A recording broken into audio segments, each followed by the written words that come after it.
एक बार एक छोटे से गांव में जिसका नाम था लोहच, दो बच्चे थे, मैक्स और टैमी।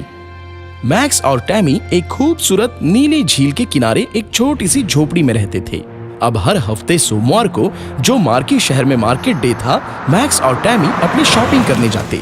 सोमवार को हमेशा की तरह मैक्स अपनी खिड़की से बाहर झांकने से पहले ही वो मार्की के लिए रवाना हो गए।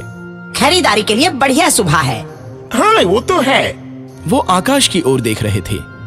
वो तैयार होने के लिए गए, तब अचानक उन्हें गड़गड़ाहट की आवाज सुनाई दी।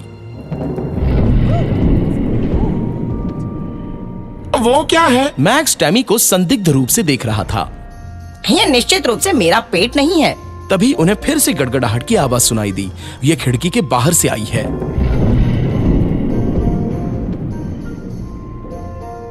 मुझे उम्मीद है कि ये बारिश और हमारी खरीदारी यात्रा को खराब नहीं करेगी। अरे नहीं, मुझे आशा है कि मैं इस यात्रा के लिए उत्सुक नहीं हूँ। चलो, बारिश शुरू होने से पहले जल्दी चलो। मैक्स को खुश करने के लिए टैमी ने कहा। टैमी और मैक्स अपनी छोटी लाल कार में सवार हो गए और जल्दी ही बाजार गए। मार्की शहर बहुत दूर एक पहाड़ी पर बसा हुआ था, इसलिए उन्हें घर लौटने के लिए पूरा दिन लग जाता था।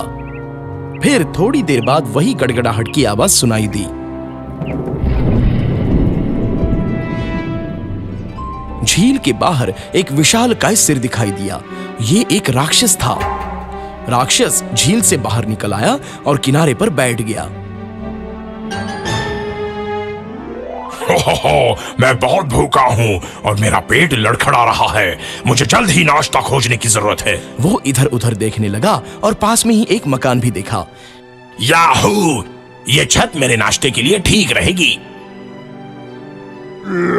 उसने अपनी लंबी खुरदरी जीभ से छत को चाटा। राक्षस ने मैक्स और टैमी के घर की छत को खाना शुरू कर दिया। राक्षस ने आधी छत खा ली और अपना पेट पाल लिया। मेरा पेट भरा हुआ है, लेकिन छत के बचे हुए हिस्से को मैं कैसे छोड़ सकता हूँ? तो वो बैठ गया और छत के शेष हिस्से को खा गया। ये तो वाकई स्वादिष्ट था, दानव ने कहा और अंत में संतुष्ट हो गया। उस शाम जब मैक्स और टैमी घर लौटे तो बिना छत के अपना घर देखकर हैरान रह गए। अरे बाप रे, हमारी छत गायब हो गई है। ये कैसे हो गया? दूर होने पर भयानक तूफान आया होगा शायद।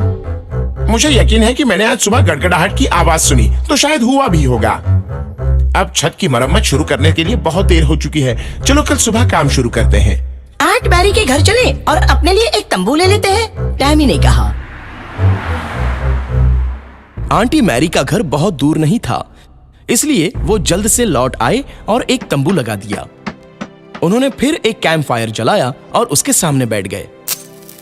हे टैमी, मैं गिटार पर जो भी धुन जानता हूँ वो सब बजाऊंगा। मैक्स ने स्थिति को बेहतर बनाने की कोशिश की।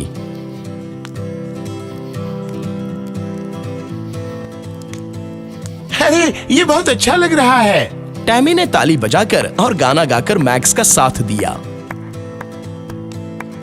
उन्होंने संगीत बजाया और कुछ समय के लिए गाना गाया, जब तक कि वो सो नहीं गए। अब झील के पास में राक्षस पूरी छत खाने के बाद पेट दर्द को लेकर संघर्ष कर रहा था।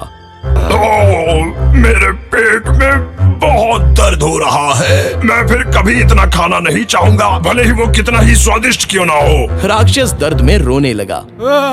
अगली सुबह मैक्स और टैमी ने छत को मोड़ना शुरू कर दिया। दोनों बच्चों को कड़ी मेहनत करते देख राक्षस को उनके लिए दुख हुआ। राक्षस ने तब मैक्स और टैमी की चुपके से मदद करने का फैसला किया। जब वो चाची मैरी के घर पर अपना दोपहर का भोजन करने गए तो राक्षस ने पूरी छत बनाना शुरू कर दिया। मैक्स और टैमी अपने घर की छत देखने के लिए घर लौट आए तो वो हैरान थे। और जब उन्होंने देखा कि उनके घर के दरवाजे पर एक पर्ची चिपकी हुई है, वो अचंभित हो गए। मुझे छत के लिए खेद है। आशा है कि आपको मेरा ये तरीका पसंद आया होगा। आपका मित्र। मैक्स और टैमी बहुत ही खुश थे।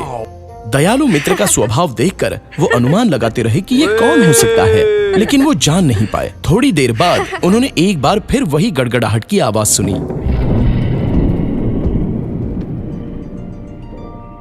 लगता है किसी ने आवाज लगाई।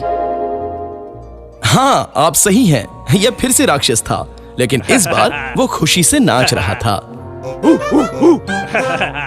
ये